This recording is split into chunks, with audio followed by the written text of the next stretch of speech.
January 14, 2021, Huwebes ng unang linggo sa karaniwang panahon. Halina't basahin natin at pagnilayan ang mga salita ng Diyos. Pagbasa mula sa sulat sa mga Hebreo. Mga kapatid, gaya ng sabi ng Espiritu Santo, kapag narinig ninyo ngayon ang tinig ng Diyos, huwag maging matigas ang inyong ulo, tulad ng maghimagsik kayo at subukin siya sa ilang. Dooy tinukso ako at sinubok ng inyong mga magulang, sabi ng Diyos. Gayong nakita nila ang mga ginawa ko sa loob ng 40 taon. Kaya't kinapuutan ko ang lahing iyon. At sinabi ko, lagi silang nagpapakaligaw. Hindi na nila natutuhan ang aking mga daan. Kaya't sa galit ko'y aking isinumpang, hinding-hindi sila makapapasok at makapamamahinga sa piling ko. Mga kapatid, ingatan ninyong huwag sumama ang sinuman sa inyo at mawala ng pananampalataya hanggang sa talikdan ang Diyos na buhay. Sa halip, magpaalalahanan kayo araw-araw habang may panahon pa, upang ang sinuman sa inyo'y di madaya at maging alipin ng kasalanan.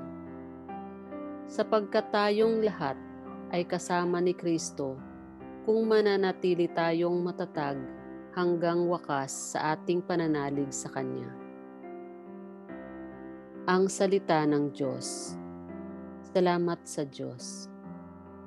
Salmong tugunan. Panginooy inyong dinggin, huwag ninyo siyang salungatin. Tayo'y lumapit sa Kanya'y sumamba at magbigay galang, lumuhod sa harap nitong Panginoong ating lumalang.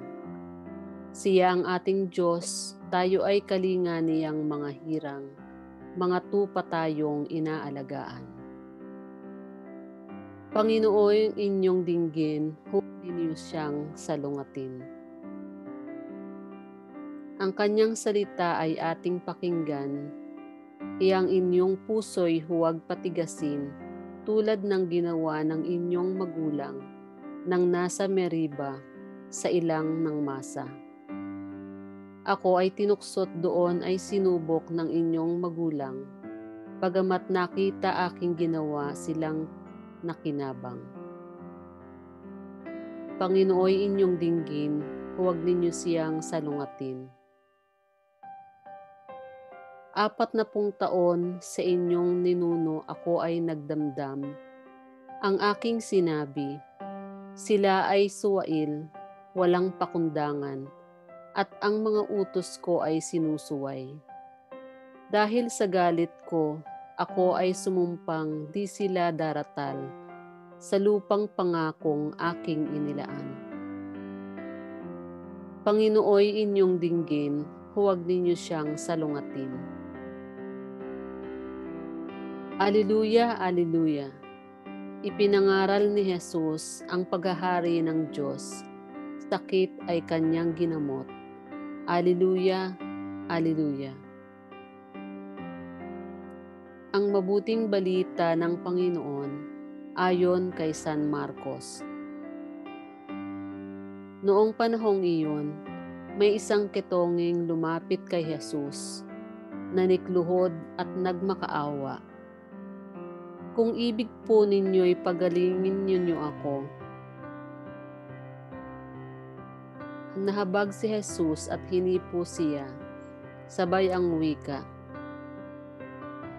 ibig ko, gumaling ka. Noon day nawala ang ketong at gumaling ang tao. Pinalis siya agad ni Jesus matapos ang ganitong mahigpit na bilin. Huwag mong sabihin ito kanino man. Sa halip ay pasuri ka sa saserdote. Pagkatapos, maghandog ka ayon sa iniutos ni Moises. upang patunayan sa mga tao na ikaw ay magaling na. Ngunit umalis siya at bagkos ipinamalita ang nangyari, anupat hindi na hayagang makapasok ng bayan si Jesus. Naroon na lamang siya sa labas sa mga ilang na pook at doon pinagsasadya ng mga tao buhat sa iba't ibang dako. Ang mabuting balita ng Panginoon. Pinupuri ka namin, Panginoong Hesukristo.